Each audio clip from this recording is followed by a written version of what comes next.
Next video in our series is transmission fluid. You should check your transmission fluid. Now, some of you are going to say, my car does not have a transmission dipstick. The owner's manual says don't change the transmission fluid, don't service the transmission fluid, etc., etc. Alright, that's terrible advice. The manufacturers are basically saying that they want you to replace your transmission at some point. Maybe it's at 100,000 miles, maybe you get lucky and get a little bit longer. But if you don't ever change your fluid, it's not a matter of if, it's when you're going to have to replace your transmission. There's no such thing as a lifetime transmission fluid. Fluid breaks down, it gets hot, it wears out, it doesn't do its job. That's why your transmission is flawless when it comes off the factory line with fresh fluid and starts having problems down the road. So if you are one of those unlucky ones that doesn't have a transmission dipstick or a way to check it, I apologize to you, but you know what you're in for now. Those that still have a transmission dipstick, the normal protocol is to test it while the engine is running on a level surface with the car in park. You should ideally shift through all the gears before going back to park to check it. Now I'm checking mine with the engine off just because I want you to be able to hear what I'm saying, but we're going to pretend the engine's running and that I've done all that. So you're going to pull your dipstick and you're going to wipe the fluid off and then reinsert the dipstick again all the way, unless it says not to push it in all the way. Pull it out, leave the fluid.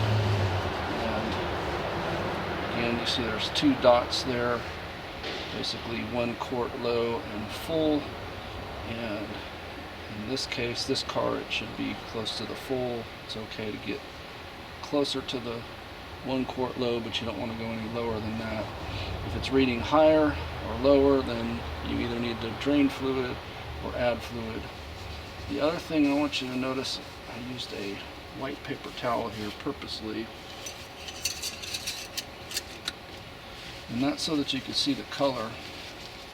You see mine is kind of a pinkish color on this white towel. That is ideal. New fluid is usually a reddish pinkish color. The older it gets, it turns brown. If it's turned black, it's way beyond time to change. So this is what your fluid looks like when you regularly change it. So why do you check your transmission fluid?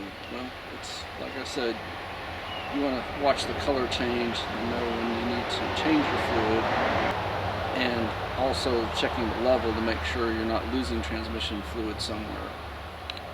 Chances are if you had a leak, you'd probably see it on the ground, but you never know.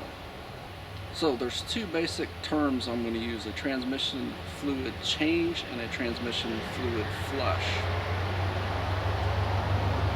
It's important to know that most manufacturers do not recommend that you flush your fluid. A flush is a process where you're forcing new fluid in and forcing the old fluid out, and you're replacing all of the fluid in the system. A change is typically a pan drop where only a small percentage of the fluid comes out, and you change the filter at the same time. So again, most manufacturers recommend that you change the fluid and filter, not flush the fluid.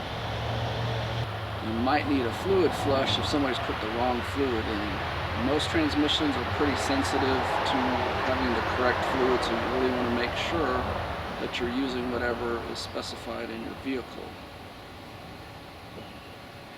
If your transmission fluid is turning brown and you have it changed, you may not notice as much of a color change when you check your dipstick. So just be aware of that. It doesn't necessarily mean that the place didn't change it. For example, in my vehicle, it has a 16 quart capacity, and a transmission fluid change may only drain out 3 to 4 quarts. So the color change isn't so drastic when you do a change. You can combat that by doing multiple changes back to back.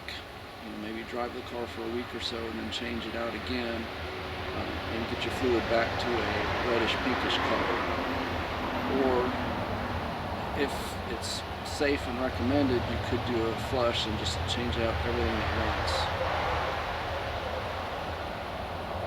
Hope that was helpful. Let me know in the comments if you have any other basic car questions that you want to ask, and I'll answer them in the next video.